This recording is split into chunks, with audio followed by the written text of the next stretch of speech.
L'intelligence artificielle, cet outil au cœur de notre usage quotidien de nos jours. En 2026, on peut utiliser nos téléphones pour pouvoir faire des recherches, pour écrire à nos places. Mais réellement, quand on pense à l'authenticité que nous gardons, les femmes écrivaines que je vous présente sont des femmes aux multiples casquettes et nous allons encore en découvrir une aujourd'hui. C'est une jeune femme qui écrit la vie comme elle la voit, comme elle la pense, comme elle la ressent. Pour vous donner quelques lignes de ce nouveau roman, Le bonheur dans ses yeux, cette belle œuvre qui est sortie il y a à peine une semaine ici à Brazzaville, je vous dirais que Oriane Landrine Elian, épouse Munkassa, poursuit après Optimise, un essai consacré au développement personnel et professionnel, puis La salle d'attente du bonheur 2023, le roman sur l'attente et les renoncements intimes, enfin un chemin littéraire avec une œuvre encore plus profonde et résolument romanesque. Elle est diplômée en ressources humaines et en droit public. C'est une membre alumni de l'Université du Maine en France. Elle nourrit ses récits d'une fine compréhension des rapports humains et des conflits intérieurs qui façonnent le destin. Pour vous, j'ai aujourd'hui Oriane. Hello Cindy, Salut, salut, comment vas-tu? ça va et toi? Je suis très contente de t'avoir sur mon podcast Cindy Said. C'est partagé. Aujourd'hui, toi et moi, on va débriefer sur ce que ça veut dire d'être une femme aux multiples casquettes, ce que ça veut dire d'être une femme dans la tech et comment est-ce que la tech est un outil aujourd'hui qui te permet, en tout cas, d'écrire ou pas Oui. et les différentes réalités, en tout cas, qu'on peut avoir dans notre monde de femmes. Alors, Oriane, qui est-elle aujourd'hui? Dis-moi. Alors, primordialement, je me définis, en tout cas je me présente, hein, comme étant, une femme d'abord, un être, moi et par la suite, je suis une épouse, je suis une mère et encore quelle casquette, je suis professionnelle des ressources humaines et je suis passionnée d'écriture, passionnée de littérature. Génial. Alors, Oriane, dans les ressources humaines aujourd'hui, donc ton métier à la base, qu'est-ce que tu penses être comme, ton challenge quotidien et les questions qui reviennent souvent sur, cet univers? Alors, les ressources humaines aujourd'hui sont généralement vues, hein, comme, le côté, très administratif de l'entreprise. Quand on pense ressources humaines, on pense contrat, on pense paye, on pense, à administration du personnel, mais ce n'est pas que. Il y a 2 entités, en tout cas 2 socles, dans une entreprise ou dans une organisation quelconque. C'est l'aspect humain et l'aspect financier. Donc aujourd'hui, dans mon métier, je me sens responsable justement de cet aspect humain. Donc l'aspect humain, c'est, déjà en démarrant par le recrutement, c'est de prendre les bonnes personnes, les placer au bon endroit et ensuite pouvoir les faire évoluer en termes de carrière. Et que ce projet-là corresponde finalement à la stratégie de l'entreprise ou de l'entité dans laquelle ces personnes évoluent. Finalement, le responsable des ressources humaines ou la personne en charge des ressources humaines est un équilibriste qui essaie de jongler entre l'aspect humain, l'aspect stratégique, l'aspect financier de l'entreprise et puis mener finalement ce beau monde au bon port. Super. Alors aujourd'hui, est-ce que tu penses, que, dans ton pays, il y a cette perspective de croissance, dans la carrière? Ou c'est quelque chose que, en tant que RH, new age, tu essayes de pousser justement et de mettre en avant? Alors aujourd'hui, enfin, en parlant, on a bien introduit notre échange en parlant de l'IA, en parlant du numérique. Il y a énormément d'opportunités localement. Heu, Aujourd'hui, j'ai lu une étude, du Forum, économique international qui nous disait à horizon, 2030, on aura plus de 170 millions d'emplois créés dans le numérique. Je ne sais pas quelle sera la part du Congo, mais forcément, on va pouvoir, en bénéficier. On dit souvent, hein, que localement, on est assez en retard, le Congo, l'Afrique de façon générale, mais on a des aspects où on est plutôt en avance. On a la fintech, on a tout ce qui est aspect, paiement mobile, par exemple, qui font que ce sont des secteurs pour lesquels on est en avance. Comment, finalement, capitaliser sur ces opportunités-là pour conduire une carrière? Et pour répondre à ta question, plus simplement, oui, je pense qu'il y a moyen de rebondir. C'est génial parce que on parle souvent, de vision. On essaye de pousser, les jeunes femmes, les jeunes gens en général à avoir une vision, à penser et donc pour ceux qui sont déjà insérés dans le monde professionnel, s'il y a des perspectives, c'est en tout cas, C'est rassurant de savoir et c'est encourageant pour eux d'ailleurs qui poursuivent des études et sont sur un processus d'orientation, ou autre. Quelque chose d'intéressant, hein, de commencer à regarder autrement en tout cas les métiers et savoir que, on n'a pas besoin de toujours regarder en tout cas aux nouveaux métiers. Il y en a qui restent, mais qui s'implantent dans les secteurs qui bougent. Ça sera ton cas du coup parce que tu travailles dans les RH, mais dans la tech? Alors, aujourd'hui, la technologie vient s'imbriquer sur la plupart des métiers. Finalement, ça devient une compétence transverse et en travaillant, dans une entreprise, locale qui est impliquée dans la technologie, je Mmh. vois combien les métiers sont en constante transformation. Et ce qui fait que finalement, en tant qu'individu, en tant que femme encore, à qui je vais m'adresser plus particulièrement, on a ce devoir-là de pouvoir courir après, cette transformation, courir après cette évolution parce que ça va très, très vite. Moi, personnellement, dans les métiers des ressources humaines, je vais parler par exemple du cas du recrutement. Aujourd'hui, on a une panoplie de codes ou de robots, entraînés à l'IA qui te filtre un CV, enfin 1000 CV en quelques secondes, ce qu'on faisait manuellement avant. C'est Est-ce que vrai. c'est bien? Est-ce que c'est pas bien? Mais finalement, la question, c'est comment en tirer profit de façon beaucoup plus optimale, garder certes le côté humain, mais profiter aussi de cette évolution-là. Et dans mon métier, en tout cas au quotidien, qui est très humain, donc on garde quand même ce socle, humain, mais il faut pouvoir grandir aussi avec la technologie et savoir finalement comment intégrer dans son quotidien, comment gagner du temps avec le numérique, avec l'IA. Comment, gagner en efficacité, comment gagner en productivité, même si la base finalement reste quand même son intelligence propre. Donc, je disais tantôt que mon livre est sorti il y a une semaine et on a eu l'opportunité de recevoir un éminent professeur qui a participé à la sortie, officielle du livre, qui disait finalement que l'IA n'existe pas. Mmh. Qu'il ne croit pas du tout au concept de l'intelligence artificielle parce qu'il dit que l'intelligence ne peut pas être artificielle. Il parle plutôt d'intelligence augmentée. Donc intelligence augmentée, c'est quelque chose qui vient se rajouter à une intelligence qu'on a déjà. Donc moi, j'ai vraiment adhéré finalement à ce concept-là et maintenant, c'est de se dire: «Comment je peux nourrir ma propre intelligence pour que l'IA vienne rajouter un plus et pouvoir me démarquer dans la société?» C'est intéressant, cette perspective des choses parce que alors en soi, c'est sa définition à lui et c'est une perspective qui est facile à lire et à entendre et ça permet de mieux appréhender justement l'intelligence artificielle comme étant un outil qui nous aide et pas un outil qui se substitue à nous. Parce que ça, c'est une véritable, question. Alors moi, je me demande quand tu parles justement de ton métier, qui, baigne dans l'administratif. Est-ce que donc, l'écriture, aujourd'hui, c'est, justement une inspiration qui te vient pour pouvoir te sortir de ce monde un peu trop, régulier et un peu ennuyeux, où on peut dire de la paperasse? Non pas que tu n'aimes pas ton métier, mais je veux dire quand même beaucoup de papier au quotidien, voilà. Alors dis-moi un peu cet esprit créatif-là, d'où est-ce que tu le puises? Pour moi, la littérature c'est un échappatoire à la réalité, finalement.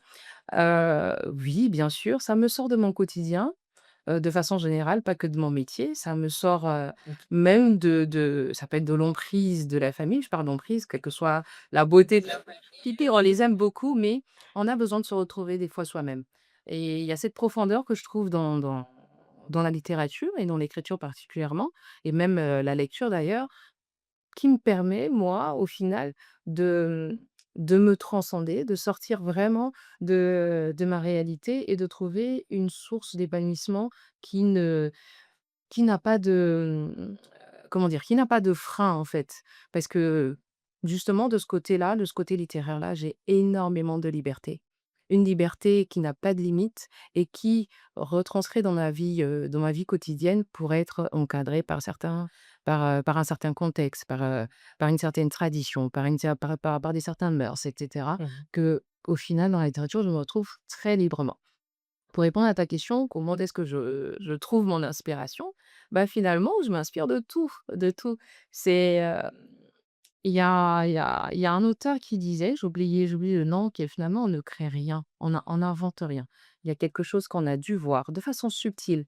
Il y a des traces de mémoire, il y a, même dans l'imaginaire finalement, un peu de la réalité, un peu du vécu, que ce soit notre propre vécu, le vécu de nos amis, un film qu'on a vu. Vraiment, on puise au niveau des traces de mémoire. Je parle même pas de la mémoire en elle-même, des traces de mémoire pour créer finalement l'imaginaire. J'aime beaucoup, le roman parce que ça fait partie des styles, Tout littéraires. à fait, j'allais te demander c'est quoi ton style préféré d'ailleurs? Oui. J'aime mon style préféré, enfin à aujourd'hui, parce que tout est mouvement, reste le roman pour cette liberté-là de création, cette liberté, d'imagination qui finalement puise son origine aussi dans la réalité que nous vivons tous les jours.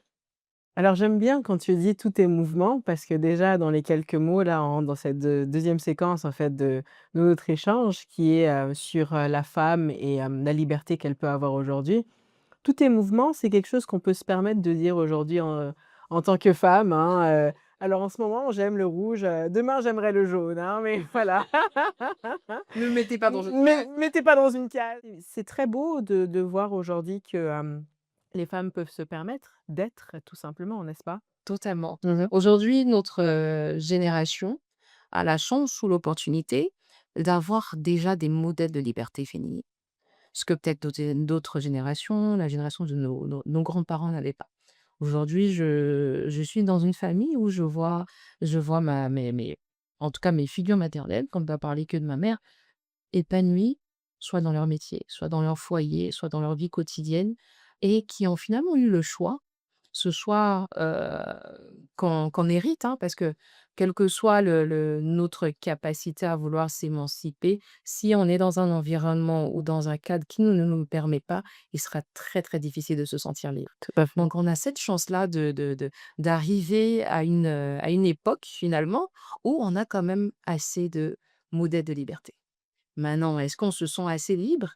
Est-ce que, on a atteint vraiment le plein potentiel de liberté? Je dirais non, parce qu'il y a quand même des chaînes que l'on continue de combattre ou en tout cas d'essayer de s'en libérer, mais je trouve qu'on a énormément de chance. Maintenant, à nous de voir aussi qu'est-ce qu'on va léguer à nos enfants en termes d'héritage de liberté. C'est vrai que nos mains sont encore très liées d'un point de vue, légal, d'un point de vue donc de l'équité, de l'égalité des droits, comme je disais. Hem, Même liberté d'expression, encore liberté d'être, parce qu'il y a des parties de ce monde encore où il y a des femmes qui n'ont pas de liberté, qui souffrent. Les chiffres aujourd'hui pour tout ce qui est violence, sont accablants. Donc quand on regarde le monde, de nos petites fenêtres, c'est vrai qu'on peut se réjouir, mais lorsqu'on en sort, on sort de nos maisons, on se rend compte qu'au dehors de nos murs, il y a encore énormément d'efforts à faire. Et de ce point de vue-là, est-ce que tu penses justement que la lecture, t'aide également à pouvoir, passer, un message pour les femmes ou en tout cas, oui, de manière générale? Alors, j'aimais beaucoup le roman parce qu'on avait justement cette liberté-là. Finalement, le roman me donne aussi la liberté de parler de certains sujets avec une certaine profondeur, de toucher une certaine cible de femmes pour pouvoir faire passer le message qui ne peut pas être censuré. Parce qu'au final, le livre, surtout aujourd'hui, que j'ai choisi l'auto-édition, me laisse encore une plus grande liberté de passer le message que je veux. Et à travers ma vie aussi, parce que finalement, on conseille aussi par exemple, le fait que je puisse avoir la possibilité d'écrire, le fait que je puisse avoir la possibilité de fonder une famille, de travailler. Je ne dis pas que c'est chose aisée tous les jours et que tout le monde n'a pas forcément, cette opportunité-là ou simplement cette envie-là d'être femme, d'être, professionnelle quelque part et puis de poursuivre ses passions. Mais le message aussi, en termes d'exemplarité, c'est de dire que c'est possible. Mmh. C'est possible. Comme on dit en anglais: «I want it all». Reviens un petit peu sur, tes 1ers bébés, avant qu'on vienne sur, la star du moment. Elle est là. Publiquement, le premier bébé, c'est Optimise. Mais finalement, ce n'est pas le premier livre que j'ai Ah écrit. Ah ah! oui. Le premier livre que j'ai écrit, c'est celui qui est sorti en 2e lieu, donc La salle d'attente du bonheur. Mmh. Parce que j'ai commencé à écrire ce roman et finalement je me suis dit: «Bon, je me suis lassée quelque part» ou je n'ai pas eu simplement le courage peut-être de le terminer ou, mon esprit n'était pas encore arrivé à un niveau de me dire que j'avais la possibilité finalement de me faire lire. J'avais la possibilité de m'ouvrir au monde et de m'exposer intérieurement, en laissant mes écrits au public. Donc Puis j'ai commencé par, Optimist parce que pour moi, c'était beaucoup plus simple. Le côté professionnel est assez cadré. Optimist, c'était un essai, donc sur le développement personnel et professionnel et là, je ne il y a des sujets, peu importe la profondeur professionnelle, mais qui ne nous touchent pas directement. Tout à fait. Il y a pas une part, intime qu'on va retrouver, par exemple, dans le roman. Donc c'était plus difficile pour moi de sortir, mon premier roman que mon 1er essai parce que j'estime qu'il y a beaucoup plus une part de moi dans le roman, à travers la liberté, et la profondeur de certains sujets et ce qui m'a donné du coup la force de sortir ce deuxième roman qui est donc mon troisième livre. Super. Et du coup, juste pour, notre audience, toi et moi, on se rencontre autour du livre Optimise. Donc, je pense une œuvre que je découvre sur les réseaux sociaux et donc autour d'un petit message, pour l'achat et je découvre une personne formidable finalement parce que tu t'es déplacée, vers moi pour pouvoir donc me livrer mes livres. Ah oui, je m'en souviens comme si c'était hier, hein. Et voilà, donc je t'en avais pris plusieurs parce que j'avais aimé, la thématique et l'idée que, bah, une jeune femme, développe autour du développement personnel et donc voilà, je l'avais distribué à plein de mes petites sœurs en disant: «Allez-y, lisez, c'est très bon pour vous» et donc ces formulations de développement personnel, toi aussi tu te les es, appliquées pour, devenir la femme que tu es aujourd'hui, tu penses? Oui, parce que, c'est vrai qu'il y a certains d'ailleurs, hein, en lisant Optimiste qui me disent: «Mais oui, est-ce que toi tu» enfin, en l'écrivant, «Est-ce que tu l'appliques?» Mmh. Mais finalement, je ne l'écris pas que pour les autres, je l'écris aussi pour moi. Très bien, c'est de me rappeler, qu'il y a un cadre, qu'il y a une formule qui marche et il faut la suivre. Le fait de l'intégrer, le fait de l'écrire, c'est donner vie finalement à cette ambition-là de devenir la personne, qui pourra optimiser. Et d'ailleurs, je te remercie parce que Optimise, c'était, mon premier dopé, mon premier essai, donc une entrée, en littérature, en 2019 Mmh. où on n'avait peut-être pas encore, en tout cas de notre génération, de notre panoplie, autant d'écrivains et il y a des gens comme toi qui ont su donner, en tout cas propulser ce livre et puis finalement qui ont cru, à ce livre et qui l'ont partagé, propulsé et ça, je te dis merci parce que c'est beaucoup plus facile aujourd'hui de partager mon troisième que de croire en mon premier. Ça, c'est vrai. En tout cas, écoute, beaucoup d'émotions là. Alors, le bonheur, dans ses yeux. Ici, il est écrit, au dos du livre, «Le bonheur vu, espéré, projeté, mais jamais possédé». Après 10 années d'exil en France, Omani rentre au Congo avec la conviction de se reconstruire. Chirurgien pédiatre, il souhaite mettre son savoir au service de son pays. Mais le retour au pays, aux sources ravivent les blessures enfouies. Maya apparaît sur son chemin, femme intrigante, mère dévouée d'un petit garçon malade. Adam, dans le regard, bouleverse Omani bien au-delà de la raison. Puis Jeanne, l'amour de jeunesse qu'il n'a jamais oublié, ressurgit à son tour, réveillant les non-dits et les promesses interrompues. Ah. Dis-nous tout sur ce personnage. Alors, Omani, comme tu as su le lire, est on va dire, un jeune homme qui a été exposé très tôt à l'exil involontaire. Mmh. Donc il part en France, pour 10 ans, pour des raisons assez, douloureuses. Donc il faut que je trouve l'équilibre, ne pas trop spoiler. Eh oui. Quand même du roman.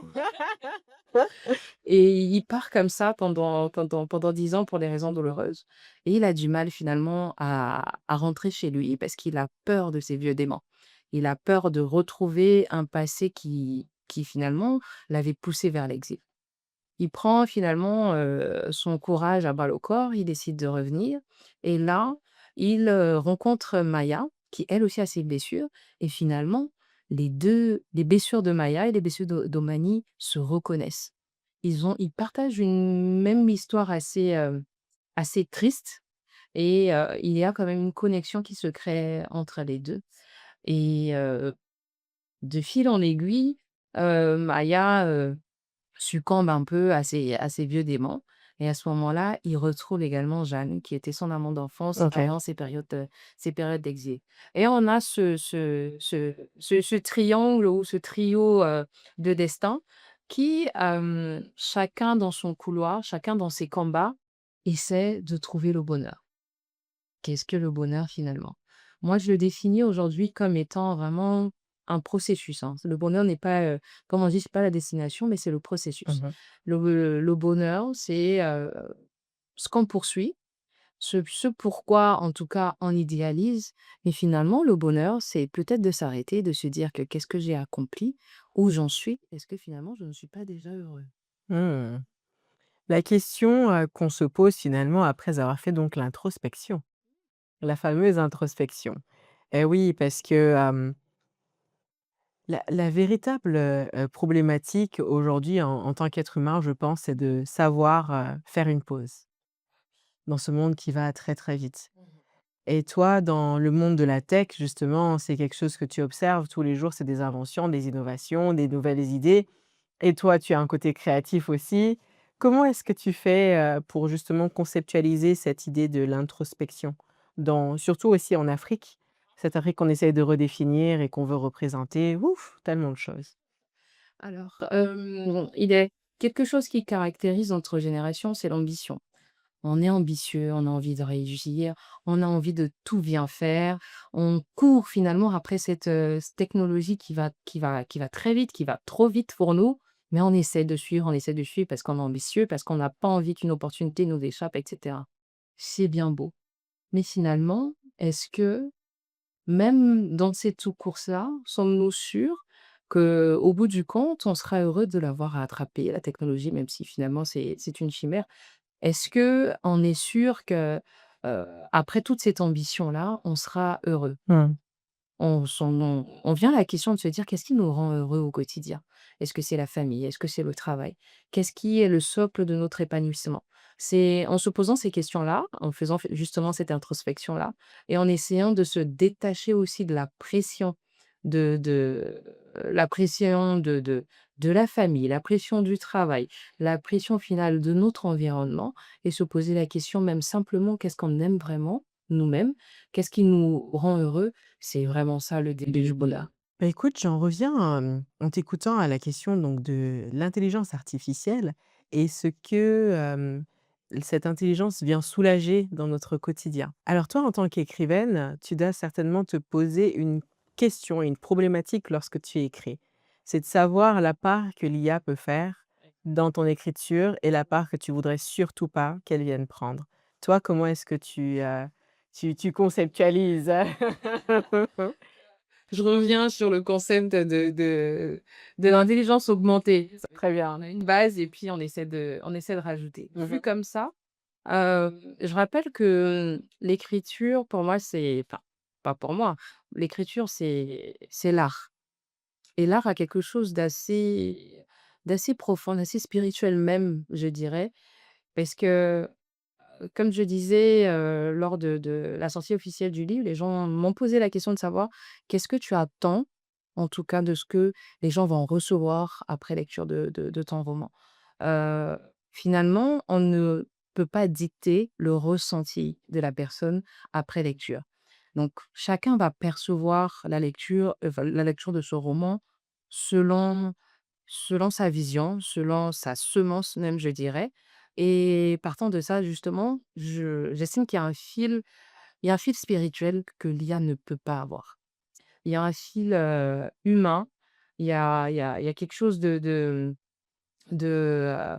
enfin, il y a quelque chose de pas tangible au final, qui, peut se retranscrire dans l'art comme, on parle souvent de musique. La musique est très spirituelle. Je pas là j'émets quand même, une précision. Je parle de la le côté spirituel et pas du tout religieux. Tout à fait. Donc, en partant de la spiritualité de l'art et de ce qu'on est capable de transmettre par écrit, par son, par, que ce soit même par le toucher, ça, l'IA ne peut pas le faire au final.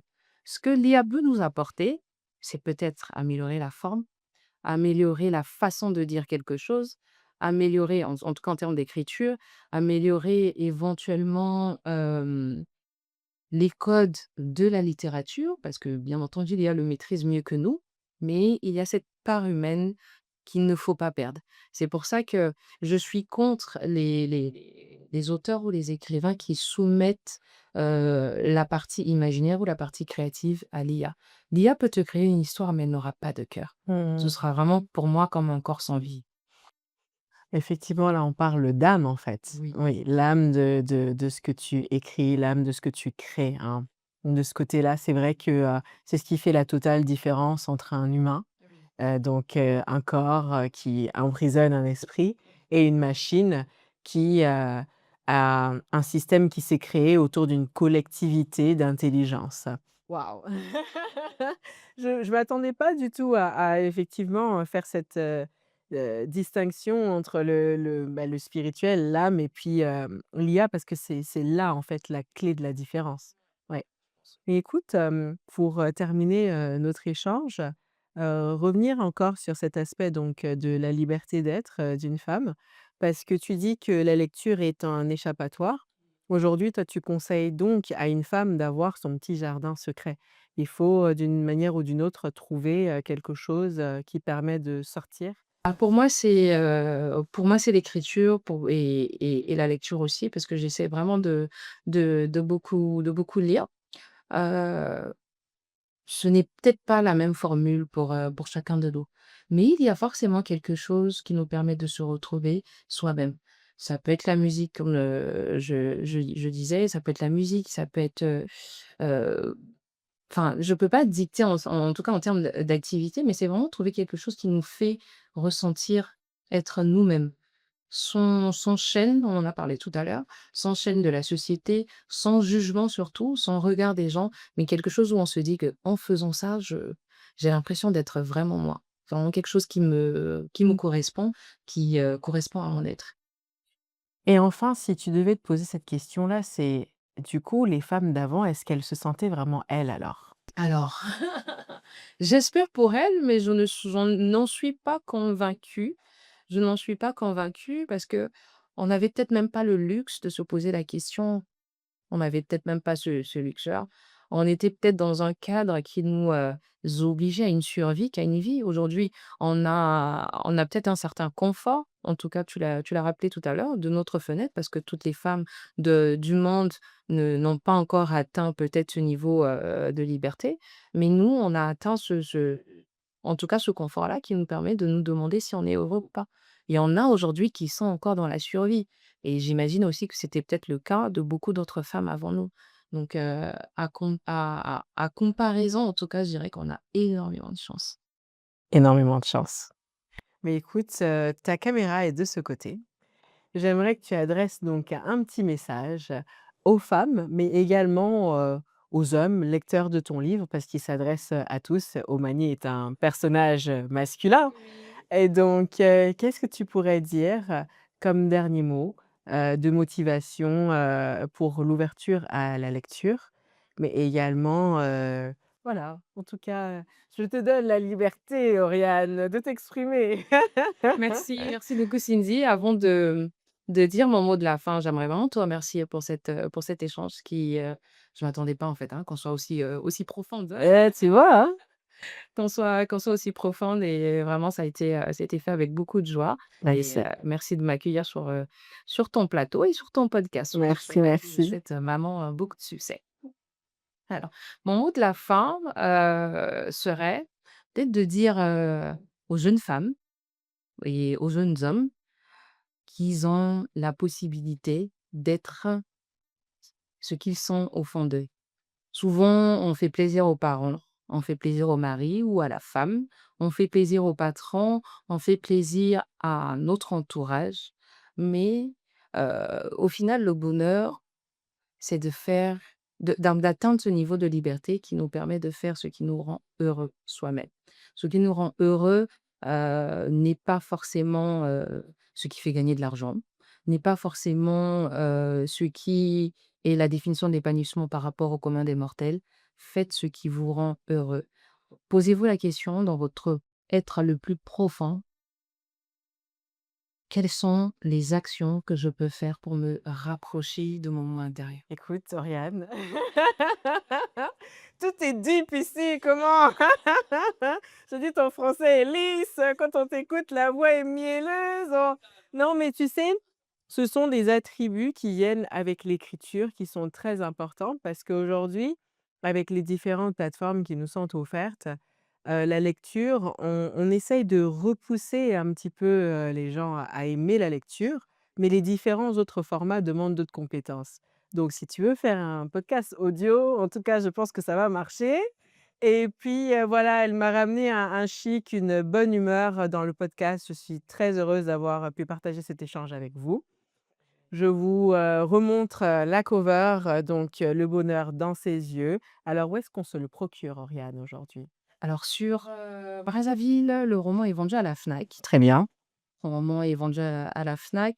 À Pointe-Noire, c'est la boutique, Queen Lion, à qui OK. un petit coucou et bien entendu à l'international, il est sur Amazon. Vous le trouvez très facilement. Voilà, vous avez toutes les sources, donc pour découvrir, encore un univers qui, vous aide à devenir créatif, qui vous aide à trouver votre échappatoire, en tout cas, bref, votre jardin secret.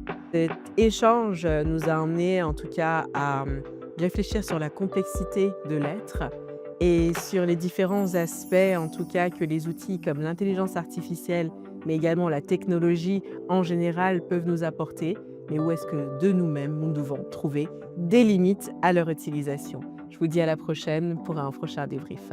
Ciao.